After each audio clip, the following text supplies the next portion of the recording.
So I'm going to answer basic flat earth questions. There's someone in my comments spamming me with the questions. I don't have time to go back and forth and answer every Flat Earth 101 day one question all day on Facebook when you could easily research this stuff if you actually wanted to know the truth. It's actually pretty frustrating. But anyway, so the first question that this person is asking is, so are all the other planets flat? It's not even logical that it could be flat. The only thing that's illogical is to say that the Earth is a spinning cartoon ball in a vacuum where water bends for the first time in the history of mankind, adhering to the outside of a sphere as it spins and revolves around the sun that shoots through space 500,000 miles per hour, while the galaxy shoots 1.3 million miles per hour, and every single star for all recorded history resets over top of the Earth. Is the Earth, well, what about the other planets, right? That's the question. Well, are the other planets flat? I actually answered the question, but that's why I'm pretty, I don't know, aggravated, because you asked the question again, right? So I need you to listen. No one thinks that all the other planets are flat, okay? For one, there isn't other planets. When you say other planet, you are presupposing the Earth is in fact a planet, which is the very thing we are discussing, right? That's the question. Is the Earth a spherical planet? That's called a begging the question fallacy. Just reasserting that something's true isn't real. You'll be alright as I take away your little globe Earth religion that you were told about when you were 5 and you were given cartoons. This doesn't faze me at all. I'm literally not even fazed by it. So anyway, the word planet, instead of typing listen, okay? The word planet, the etymology for planet, listen. The etymology for planet is wanderer, okay? It's a wandering star. We document them all the time. I document them all the time. You can zoom in on them. They're pulsating orbs of light. They're not static, meaning still. You cannot in any way prove they're solid, terra firma, or spherical, because you see the same thing every single day for all recorded history, a pulsating orb of light. Now, even if there were spheres in the sky, which there's literally no evidence for that. There's literally none that exists in the history of mankind. If they were spheres in the sky, that still wouldn't make the Earth a ball. That's like walking up to someone's house and saying, look, there's a light bulb on the ceiling. That means that the floor is a light bulb. That's like walking in a bar, walking up to a pool table, grabbing a pool ball and saying, look, the pool ball is a sphere. That means the pool table is also a sphere, okay? The Earth is provably not curving, which means it's flat. They said it's a certain size, right? So the radius value is the distance from the center to the edge of a circle or a sphere, right? Listen, please. They said that the Earth has a radius value of 3,959 miles. That means you have to see the curvature of the Earth at no further than 1.225 times the square root of the observer's height in feet. Okay, it has to curve at a certain rate. You can Google it yourself. Earth curve calculator. This is not flat earthers math. This is the globe Earth's models math, okay? Google it. Earth curve calculator. I showed you a picture. We have mountains seen from 255 miles away. Listen. 255 miles away, and according to the globe Earth math, the top of the mountain in the back should have been blocked by 1 mile of Earth curvature. An entire mile of Earth curvature should have been blocking the top of the mountain, yet you could see the top of the mountain with the entire mile of Earth curvature missing. You can see the shoreline leading up to the mountain range. It's literally impossible. We have falsified the radius. It does not curve at the rate they said it did objectively. This is why it is censored by the government. This is why you ask questions like, oh, are we a disk in another solar system planet with other spherical planets? Because there's something called the Flat Earth Society, where everything they say is wrong and stupid and not one flat earther thinks any of it. It's called misinformation. So they admitted in Congress they censor flat earth, yet they prop up Flat Earth Society, which is not really flat earth. It's all misinformation. That should automatically raise a red flag if you're honest. What's on the other side? What's the other side? The deepest hole ever dug is 7.8 miles. It's called the borehole in Russia. No one can dig deeper than that, conveniently enough. It's very similar to the distance of the deepest location in the ocean, called the Mariana Trench. No one's ever dug deeper than 8 miles. It's called the borehole in Russia. Now, whenever the globe Earth had predictions based on the supposed layers of this globe Earth, they were proven inaccurate the entire way down the entire 8 miles. They couldn't even get the top 8 miles correct with predictions, much less could they ever adequately predict 4,000 miles to a core that doesn't exist, that they still can't explain how it somehow creates a magnetic field because of the Curry point, and it's literally impossible according to Stanford and Harvard and Yale and Princeton. They literally can't explain the magnetic field in 2021 on a globe Earth. Now, would you fall off the edge? These are like elementary first grade questions, and I'm being honest with you, right? You need to listen. You have been engineered to treat us as if we're stupid. But you should be honest. You know nothing about the conversation. You haven't diligently researched it. You've never measured it. You've never made a long-distance observation, and you know nothing about it. So when you ask these stupid questions like, can you fall off the flat earth? That is called a straw man fallacy, right? Because no one thinks that. So can you fall off the edge of a lake? Can you fall off the edge of a shore? Of course not. There's a shoreline, right? You can't fall off the edge of a pond. There's a shoreline. The water's contained. There's something called this. You need to just listen, though, right? Because this is so much information that you're going to have to learn for you to even get close to understanding the conversation. Stop trying to pretend you're going to make flat earthers look dumb, because you look dumb when you do that. You ask questions like, so what is up with the other planets? If you knew what flat earth really said, you know that that's a very dumb question. If you say stuff like, can you fall off the edge, you would know that's a very dumb question. There's something called the 60th south latitude, effectively a circle around you. It was signed in the Antarctic Treaty that it is illegal for you to privately and freely explore past this region. China, Russia, the United States have all signed it. It's the longest lasting peace treaty in modern history, okay? So all these geopolitical adversaries and enemies have all signed a treaty that says it's illegal for you to go explore past that area. So we cannot make claims what's past there because you can't go there to verify it. It's literally impossible and illegal, okay? The one thing that would prove the Earth's a ball is, for one, measuring the curvature of the Earth. Never been done. In fact, the opposite's been done. Every measurement of the Earth ever assumes a flat Earth, and we have measurements way too far to be on a globe Earth, including lasers that were shot without getting hit by the curvature. You need to listen. If you can come up with a question you think that I can't answer, that doesn't make the Earth a ball. We falsified the globe Earth. It is not curving at a rate consistent with the radius value of 3,959 miles. This is why we are heavily censored, and I've been censored on every major platform, and even PayPal and Venmo, because they forcibly censored the real flat Earth by telling you the lies. So you should listen very carefully. We know that the Earth is the bottom of everything, okay? The basement, effectively, in layman terms. It's geocentric. That means the center of everything. It's stationary, of course, meaning not moving. It's a geocentric stationary plane. We have mountains, we have valleys, but it's a topographical plane. The sky resets like a perfect clock over top of us for all recorded history. It all goes around Polaris, the North Pole star, directly over the center of the surface of the Earth, which is the North Pole, and it resets perfectly for all recorded history for thousands of years, doing the exact same thing. Literally impossible on a ball Earth spinning, revolving around the sun, shooting through space. This is why they said that the lights are actually thousands of light years away. Not because they went and measured something thousands of light years away, because they mathematically had to construct something consistent with the model, and it necessitated they'd be that far away because the stars don't change like they would have to if you had all these different vectors going on. It's called parallax, okay? So you need to understand the true origins of this religion. And it is a religion, it's a belief system built upon the doctrine of men with no empirical evidence. The Big Bang Theory was literally proposed by a Catholic priest, a Jesuit priest, proposed the Big Bang Theory. First time, the perfect shape's a sphere. A metaphysical, ontological premise, philosophical. The perfect shape's a sphere, so the Earth must therefore, by deduction, be a sphere. Let's try to figure out a way to mathematically prove that it could be a sphere. That's literally where it started. It's literally a religion. We were all shown cartoons of it, and they told you there's no more land on the Earth, and there's nothing significant about you. You're on a tiny speck of dust in the ever-expanding universe where everything came from nothing, right? And the truth is that they have put us in a little circle, like a playpen, and they said, you're not allowed to go outside of there, you stupid little peasants. And there are people that are the peasants running around attacking the other people, trying to wake them up and free them. It's insanity. You should research it. So 1945, we brought Nazis over here in Operation Paperclip, okay? One of the Nazis we brought over here was Werner van Braun, because the W is like a V, it's German, right? Okay, Werner van Braun was an SS officer of the Nazi regime. He was brought over here to help us get to the moon via space exploration, right? The Space Exploration Department he was put in charge of in 1945, Operation Paperclip. It was called this because they put paper clips on certain people's files so they would know who to grab and pull over here out of the Nazi regime. Operation Paperclip, 1945. In 1946, the government started something called Operation High Jump. This is where they went and explored the Antarctic region with Admiral Byrd, a well-decorated admiral for the U.S. military. They went and explored the Antarctic region. He came back on nationally televised interview in 1954 and said, "It is astonishing to me that there is land as big as the continental U.S. on the other side of Antarctica that remains unexplored with tons of resources." He then died in 1957.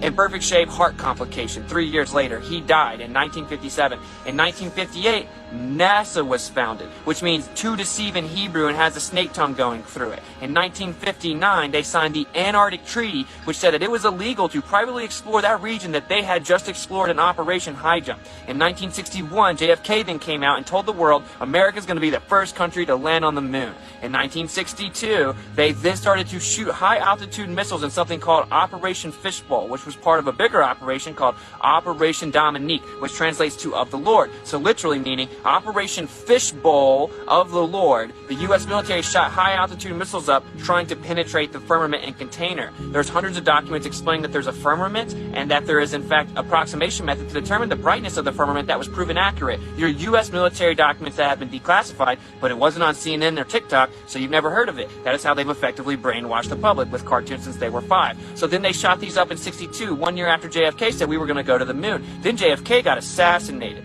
Then, in 1968, a movie came out called Space Odyssey about a moon landing, and it was the most famous movie at the time. It won Film of the Year. The year before we went, one of the astronauts that was supposed to be in the crew that went said, "We will never go to the moon. We can't even get to low Earth orbit. We can't even communicate in the same building with one another. It's impossible we go to the moon by 1969. He then went and hung a lemon on the module that was supposed to go. Right after this guy mysteriously exploded and died in a routine checking of wires on NASA's facilities. Then in 69, we miraculously were able to go after not being able to go to low Earth orbit in 1968. And then they called the president from a landline 238,000 miles away with no delay.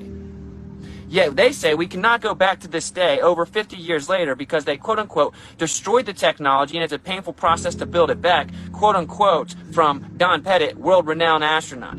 This is where they supposedly took a real picture of the Earth from space in the Apollo missions when they supposedly went back and forth like 6 times with no problem, but now they still can't do it 50 years later because we can't replicate the technology from the 60s. In 72, we supposedly took a picture of the Earth in these Apollo missions, and that is the only supposed real picture of the Earth from space ever. They didn't go there. So very simply, a summary for you, okay? They brought Nazis over here who were typically famous for brainwashing people with propaganda. They said, hey, we're not going to hang you for your war crimes. We're going to revere you as scientific geniuses. We need you to help us with this propaganda effort. We're going to lie to the U.S. public and tell them that we beat the Soviet Union going to the moon. Then they went to explore the Antarctic region. They discovered that the Antarctic region had something there and what it was. They then came back and said, it's illegal for you to go there. And that treaty still stands intact where it's illegal for you to privately go explore it. They then said, don't worry though, we explore the Earth for you. You're not allowed to explore, but we explored it for you. Here's your little playpen. You stay in your circle, you little slaves. Look at space. Here's NASA. We're going to go to the moon. Something that you can never stand on, never land on, isn't terra firma or solid or spherical. Okay, so there you go. Are there any maps of the flat Earth? Literally every single map that exists in the history of all mankind is a flat Earth. The U.S. military still uses flat Earth maps for navigation and everything else in the world. There's no such thing as a globe Earth map. It's disproportionate. In fact, every single map is flat intrinsically. So the way that they navigate is based on Polaris and the movement of the stars in the sky, which they've done this for thousands of years, which continue to reset in perfectly recorded concentric circles every single year, right? Every map that exists is a flat Earth map. That's the only way you can navigate. Hundreds of declassified documents from the U.S. military saying the Earth's a flat, non-rotating surface. The Earth is flat, that they use flat Earth assumptions for everything that they do, including engineering planes, operating military planes and aircraft, shooting missiles, long-distance ballistics. They always assume a flat, non-rotating surface. Okay, so I get it. It is a lot to take in, but I'm just letting you know you gotta look into this before you think it's crazy. I've been looking into it for 5 years. We have an observation where we're 1 foot off the surface of the Earth, and we look out and zoom in, and the horizon's over 10 miles away. Based on the globe Earth math, geometry, right? If you're 1 foot off this sphere with a radius of 3959, you have to see the curvature at 1.2 miles. So if you're 1 foot off the Earth, you have to see the curvature at 1.2 miles. Yet 1 foot off the Earth, we saw the horizon over 10 miles away. That would require the radius to be 264,000 miles. They claim it's under 4,000. We falsified the radius. It's not as simple as saying, well, maybe it's just a little bigger. They got it wrong. If the radius is wrong, the entire model's wrong. Day and night cycle uses this number. Gravity supposedly uses this number. Planet orbit trajectories use this number. You can never go to space without this number. You need something called the radius of orbit, requiring the radius of the Earth. Every single story they told you about going to space is fake intrinsically upon the falsification of the radius. The entire model has been falsified. This is why it's forcibly censored. That's why they will never debate this on national television. Just shut down the stupid flat earther and let an astrophysicist debate them. They'll never do it. Neil deGrasse Tyson was supposed to debate Eric Dubé. It was set up on Joe Rogan's podcast, the #1 podcast in the world for over a decade. And then Neil deGrasse Tyson had to back out. Then they showed you some supposed curvature from Felix Baumgartner at 128,000 feet when he supposedly jumped out and saw the curvature of the Earth. We then sent high altitude footage, our balloons up, getting footage of the horizon at 120,000 feet, and it was completely flat up there, showing objectively they misled and lied to the entire world with a GoPro, who actually sponsored it with Red Bull, saying that this was the curvature of the Earth that you could see from the edge of space, not even close to where they claim space is, which is the Kármán line at 62 miles. And then, of course, that's the international one, and they say the U.S. acknowledges that 50 miles, right? So when we sent it up and found out that it was flat, they then had to come out with damage control and use Neil deGrasse Tyson to say, a lot of people think that they saw the curvature of the Earth in the Felix Baumgartner jump. That's not true. You would never see the curvature from that height. You'd be 2 millimeters off this beach ball, and up there, that stuff would be freaking flat. So why'd they show the whole world a curve that wasn't actually there until we went and tested it? Why did they tell you that when boats disappear, they're going over the curvature of the Earth, when you can actually go out, see the boat disappear, bring a camera out, zoom in, and you'll actually see it once again? Did I zoom in through the Earth X-ray vision with my P900? No. The boat appears to go away or disappear due to a limit of perspective. You have an angular resolution limit to your eyes. We also have something called the atmosphere, and you can't see infinitely through an atmosphere. Eventually you reach a vanishing point called a horizon, which is where the sky appears to meet the ground. It's horizontal, which is why it's called horizon, because it's horizontal. And this place constantly fluctuates and comes back and forth based on the atmospheric conditions of the day, how clear it is, and how high off the surface of the Earth you are. It's not a real physical place that curves and blocks your view. It's an optical apparent location that constantly moves. So all observations of the history of mankind have showed a flat, non-rotating surface. The Earth is a geocentric stationary plane, a topographical plane with different elevation differences within it. And that is what all evidence shows you. It's the only way it could even exist. You also can't have the gas pressure that you're breathing sitting next to a vacuum. It's literally impossible. It's called the second law of thermodynamics. Entropy will increase, pressure will fill the available space, heat goes to cold, high pressure goes to low pressure. Systems seek spontaneous equilibrium. Second law of thermodynamics. This is a natural law, not a theory that you can change or debate. It's not something that someone came up with. It's something that happens always in nature. It's a naturally occurring phenomena that always happens. This is called a second law of thermodynamics, a natural law, right? So if you had pressure sitting next to a vacuum, it would instantaneously seek equilibrium, filling the vacuum. If you have a soda and you open it, it goes psh, instantaneously equalizing to the lower pressure around it. That's the second law of thermodynamics. You could not have gas pressure of oxygen that you're breathing or any of the gases sitting next to a vacuum. It would instantaneously fill the vacuum. You've been trained to say this word over and over and over. Gravity, gravity, gravity, gravity. Well, gravity is not actually real. It's a concept. It's a theory that has no evidence. So whenever I drop something, it falls down because it's more dense than the air. If I let go of a helium balloon, it goes up because it's less dense than the surrounding air. It's lighter than the surrounding air. Not because it's gravity proof. Helium balloons do not go up because they're gravity proof. They go up because they're less dense. It's called relative density, right? If you wanted to get real specific, everything's intrinsically electrostatic, but that's unnecessary. There is no scientific evidence for gravity. There is no experiment that's isolated gravity, and it's known for a fact in highest levels of academia that this does not exist. There is no isolation or scientific experiment validating gravity. That's why it's called the theory of relativity, where they say that gravity is the effect of the bending and warping of space-time. Two concepts. Can you bend freedom and love? Of course not. You can't attribute physical properties to conceptual abstractions. This is called a reification fallacy. Doesn't matter. The only evidence ever to even be claimed that the Earth is in fact a ball with gravity is gravity has to exist because the Earth's a ball. Literally, that is the only evidence. If we assume the Earth is a ball, then gravity has to exist because it has to exist for the Earth to possibly be a sphere. It has to pull us down in all directions, omnidirectional, all directions. We have to be pulled down. So gravity has to exist. Yeah, we don't have any evidence for it. We can't prove it. We can't accurately define it. And when we apply it to the sky, it's off by 95% in 2021. They're off by 95%. It's called dark matter and dark energy. They still cannot explain the supposed model, not even mathematically. We have falsified it. The flat Earth can't explain magnetism. It can't explain the cyclical nature of the sky. It can't explain everything else that we see. The globe Earth cannot. Okay, so all scientific empirical evidence shows you this, and we have tested it. We proved that they lied. With cartoons, they lied to you. The same exact schooling system that told you Christopher Columbus discovered the United States when people were already here. The same exact system that lied to you about the Vietnam War and said that they attacked us and they attacked themselves and said that, in fact, they declassified, they had to do that to justify war, but they lied to the American public saying Vietnam attacked us in Gulf of Tonkin. Same ones that lied about 9/11. You shouldn't blindly believe the system. You should go look into it for yourself, and you will find out that most of the people that are lying, it's actually not intentionally. They believe the lie as well, and they propagate it forward. And there's something called compartmentalization, where people are trying to explain something that doesn't exist. So you ask questions like, why would they lie? They get $60 million a day from NASA. They're hiding more land and resources. They told you you're an insignificant speck of dust in the ever-expanding universe where everything came from nothing. Lightning struck primordial soup, and then rocks turned into fish eventually, that then turned into fish with feet, that turned into rodents, that turned into apes, that turned into humans, and there's nothing important about you.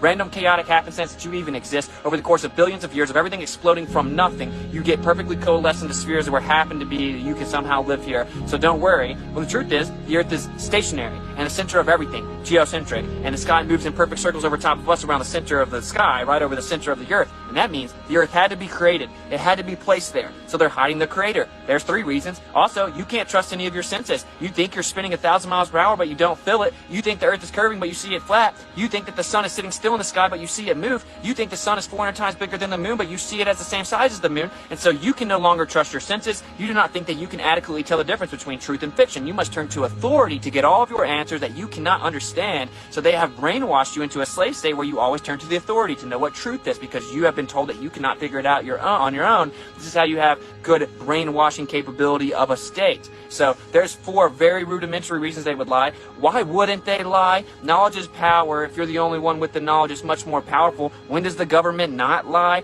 Okay, so there are your answers. They're hiding land and resources and money and brainwashing you, and they put you in a little circle and told you you can't leave there while they go hang outside of it. Okay, so there's plenty of reasons why they would lie. It doesn't really matter why they lied. The motivation of lying is independent of the fact that they did lie. Okay, and falsification is independent of replacement. We falsified the globe Earth. We don't have to replace every fairy tale they said before it's still real. If you tell me Santa's real, and then I see mommy and daddy bring presents in the house, I don't have to go come up with a new fictitious character from the North Pole or Santa's still real. We falsified your claim that Santa's real. That's all there is to it. Falsification is independent of replacement. So there you go. There are the basics. You can't fall off. You can't fall off of a lake. There's a shore. Antarctica is known to have the highest elevation in the entire world. It is an ice ring effectively around the water. Captain Cook tried to circumnavigate the Earth, and he went for 68,000 miles, and all he saw was an ice shelf the entire time. You're not allowed to go independently verify this, though, so the water is contained, which is convenient because fluid statics is also a natural law. Water finds its level. Water at rest is always level, period. Okay, so water conforms to its container and finds its level. Well, conveniently, it's contained on this flat Earth, and it's level. Of course it is. So how is 70% of a ball level? It's impossible. It defies fluid statics, the second law of thermodynamics. There's no empirical evidence for it, and we see way too far. We see mountains from hundreds of miles away. We see the skyline of Chicago 60 miles over Lake Michigan should have been completely obstructed. We have mountains we can see from 273 miles away. We have mountains we can see from 103 miles away. We have nothing but evidence that falsifies the globe Earth. So if the surface of the Earth is flat all over it, what is it? Do I believe in aliens? Well, for one, what is the etymology of alien or extraterrestrial? Extra land, extra terrain. So if there are other lands that they have hidden where someone lives, technically they would be alien or extraterrestrial. We would be in the inner space. They drew a circle around us, and there would be the outer space. There is no alien coming from outer space where it's a vacuum that couldn't exist, that they're thousands of light years away, and some intergalactic civilization with different races coming to get you from outer space vacuum boogeymen. None of that's real. I don't make claims about whether aliens are real or not. I know they'll probably lie to you about it, and the same guy, Werner von Braun, that was the Nazi brought over here to lie to us about going to the moon, told his secretary that they would fake an alien invasion and also fake things about asteroids. I don't really know. You can look into Project Bluebeam, but it doesn't matter. And by the way, Werner von Braun also put Psalms 19:1 on his tombstone, which says that the firmament shows the handiwork of the Creator. The firmament comes from the Hebrew word rakia, strong as bronze. It was stretched out over top of us to protect us, and we were like grasshopper inhabitants within the tent he stretched over top of us, and it's strong as bronze, like beaten out with bronze, rakia. So why did the guy supposedly took us to space put on his tombstone that you can't go to space because there's a firmament there? Well, he let the truth out on his deathbed. He also wrote a science fiction book in the 50s, and in the science